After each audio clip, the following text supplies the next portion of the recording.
السلام علیکم ورحمۃ اللہ تعالی وبرکاتہ۔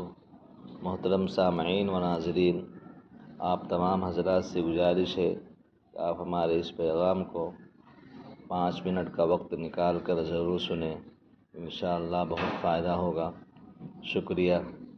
نمبر 1، اسلامی تاریخ 24 جمادی الاولیٰ۔ رسول اللہ صلی اللہ علیہ وسلم نے یہود کی بدعہدی اور سازشوں کی وجہ سے مدینہ سے نکل جانے کا حکم دیا تو وہ خیبر اور وادی القرہ میں جا بسے، مگر وہاں پہنچ کر بھی ان کی عداوت اور دشمنی کی آگ ٹھنڈی نہیں ہوئی۔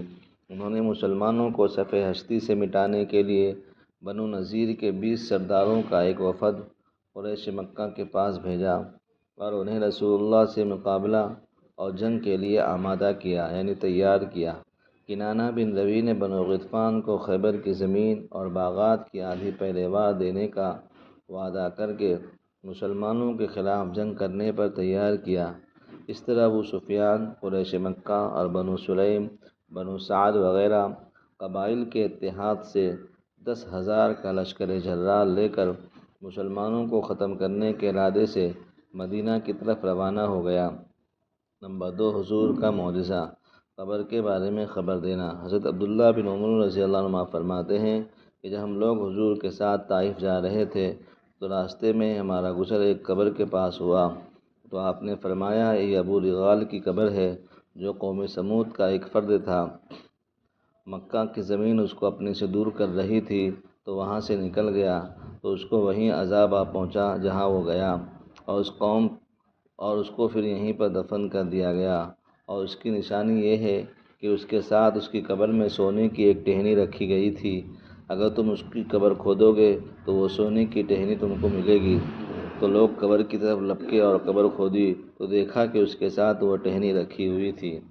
نمبر 3، ایک فرض کے بارے میں، وارثین کے درمیان وراثت تقسیم کرنا۔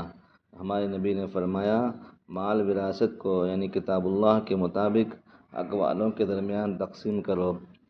فائدہ، اگر کسی کا انتقال ہو جائے اور اس نے مال چھوڑا ہو تو اس کو تمام حق والوں کے بیچ میں تقسیم کرنا واجب ہے۔